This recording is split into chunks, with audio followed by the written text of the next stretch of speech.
As a child is in the hospital, we think about solving their medical issue. And while that's happening, their brain continues to develop. They're ingesting all sorts of information, and they're particularly alert being in a hospital because it's can be somewhat jarring experience.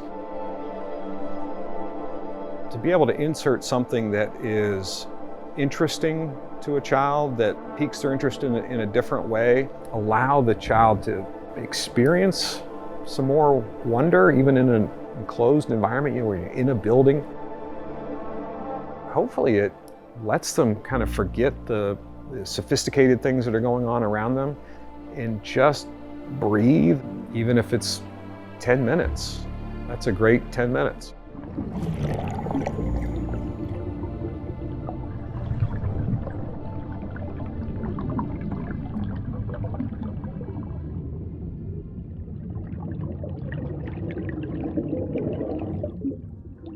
COVID-19 certainly just halted everything. Thankfully, we were able to get patients in and physicians and nurses and everyone make the transition from the old Children's Hospital building into the new Children's Hospital building. The setup of the aquariums was underway. We were putting water in them, and we were bringing systems to life. We didn't want to put any fish in the aquariums because people may not be able to interact with them or not. So it sped up as we installed them and got them going, and then it slowed down for months and months and months. When you first set up an aquarium, it's a clean environment, which sounds nice, but it's not good for an aquarium. What you need in an aquarium are bacterium. And so that takes between 4, 6, sometimes even 8 weeks to really get set up correctly. So even once the tanks are up and running, you've just started. I think there's definitely a connection there, and it's not just put fish into an acrylic box, right? And but it's literally from the filtration to the elements that are inside the aquarium are all so important for the fish. Venturi valves, air is injected into the water column. What Matt brought to the project was both the aesthetic and the visual and the emotional appeal, but also all the technology and the engineering and all the design from a mechanical and infrastructure standpoint. So it starts at the top of the aquarium. Water's flowing down a pipe at the top of the aquarium, and it's coming right into this box through here. Yep. Water flows over these filter bags or through these filter bags. Then it carries up and then goes through there's a drip plate, you can call underneath here. So water flows over that drip plate and right into the bioballs. And that converts the ammonia to nitrate. Once it goes through the biological area, it goes through a UV sterilizer.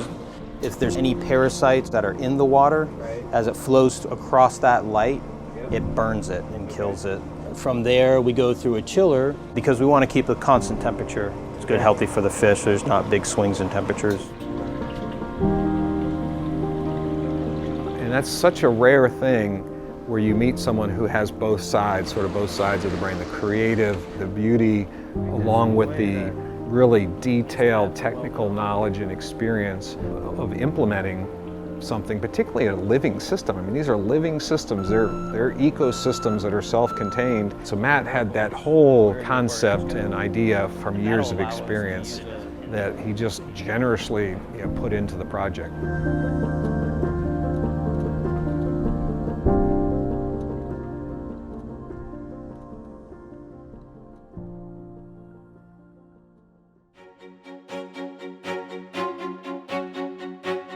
Today is an exciting day. Today is the first day that fish are actually here.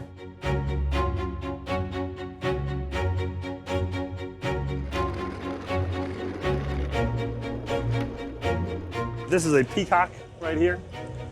You can see the lovely markings popping through, and he will be the very first fish put into the water here at the Shawn Jenkins Children's Hospital. We order the fish come in, we acclimate them to the quarantine tanks.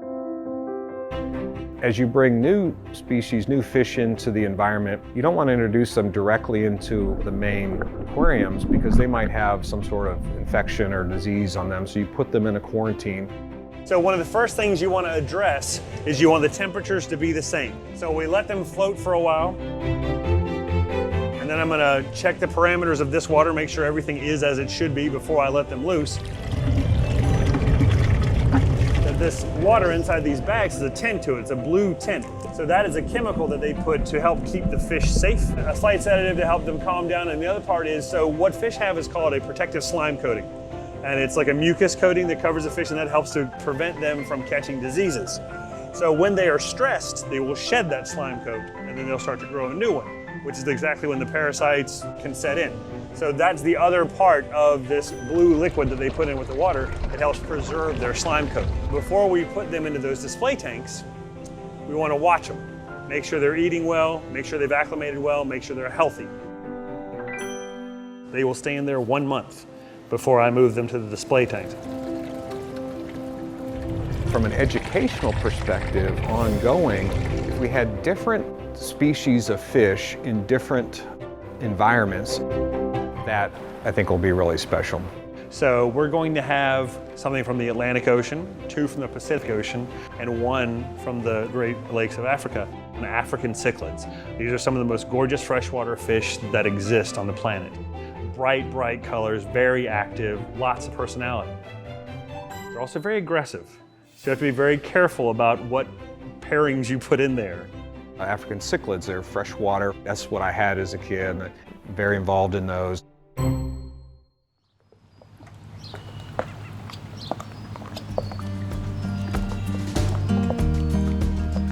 This is where I grew up.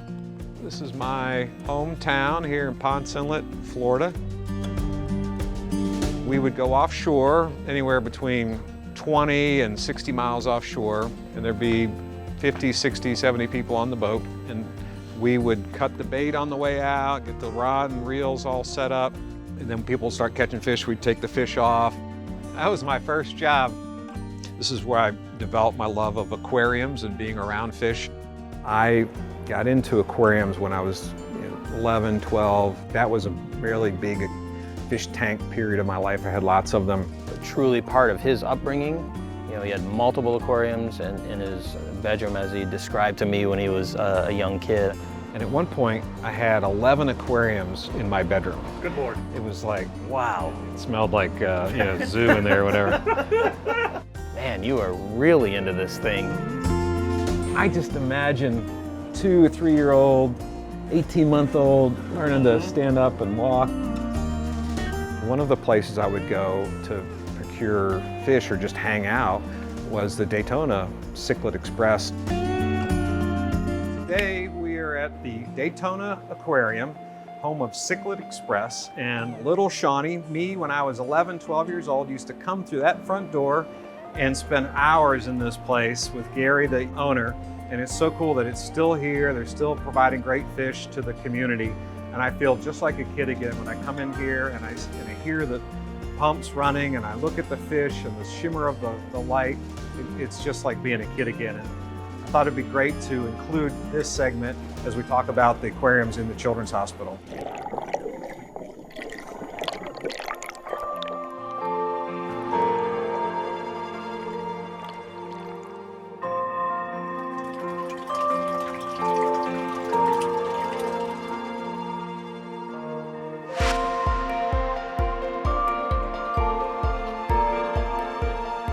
Today's a big day. It's Friday, September 18th, 2020.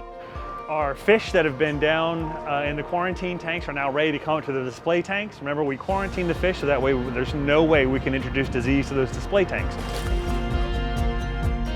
1, we don't want to see that, and 2, we want to make sure that we preserve their health as best we can.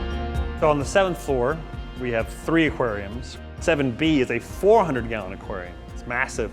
It is an Indo-Pacific theme. There you'll have big angels, big tangs. You get to see different types of fish from different parts of the world. And so you get different colors, sizes, shapes.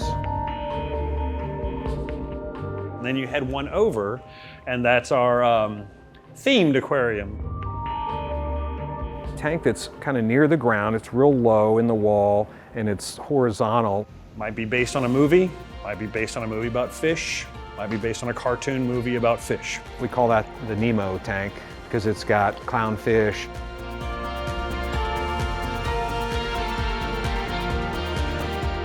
'7A is a 200-gallon aquarium that is focused on African cichlids.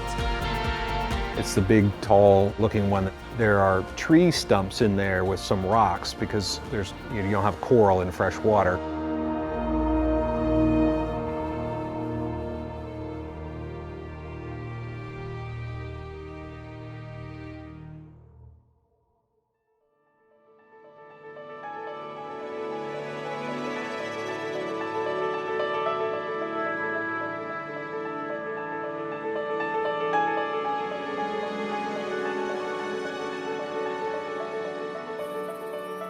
All right, everybody, today's the big day. Finally, we get to put some fish in this big aquarium behind me. 900 gallons, and so far it's just had 7 little pearly jawfish in there. But now we're gonna put in some nice big tangs, puffer, maybe some more. You'll see. Let's go.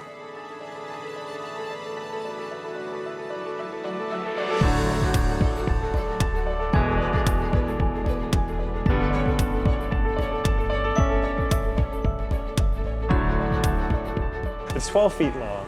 It's 3 feet deep. It's 4 feet wide. It's this massive aquarium and it's gorgeous. I mean, look at it, just the colors they used. Everything is just, it's magnificent. All right, come on, buddy. Here we go. Puffer time. There, you can see him puffing up right now as we speak. And there, you can see he's got air right there. Doot. The little bubble will come out and yeah, looks like he already did it. Look how curious he is. One of the most popular fish in the trade. They're very attentive and somehow extremely cute, even though they just look like teeth and eyes. There's some research that shows that when a child can identify with some sort of animal or pet or turtle, they can ask questions about it. They can kind of get more comfortable with maybe some of the procedures that they're going to go through, maybe an operation or a scan or whatnot. So it's an interesting way not just to teach kids about that, but to emotionally help them cope with what they're going through.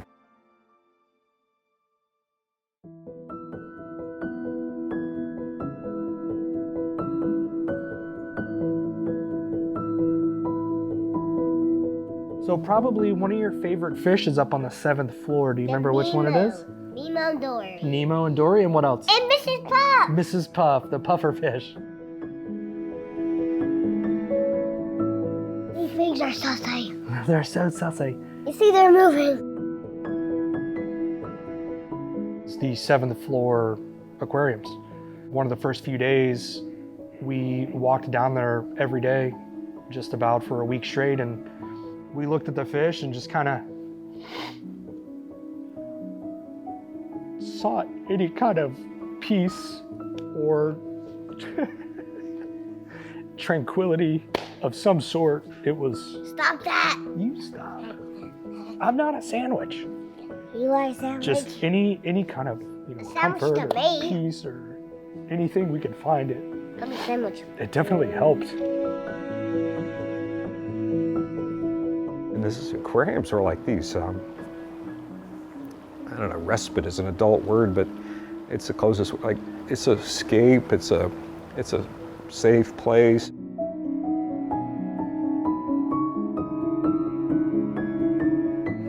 Quit biting me. No. She's a fish. That's great. Are you the puffer fish? She's like a sucker fish. Stop it.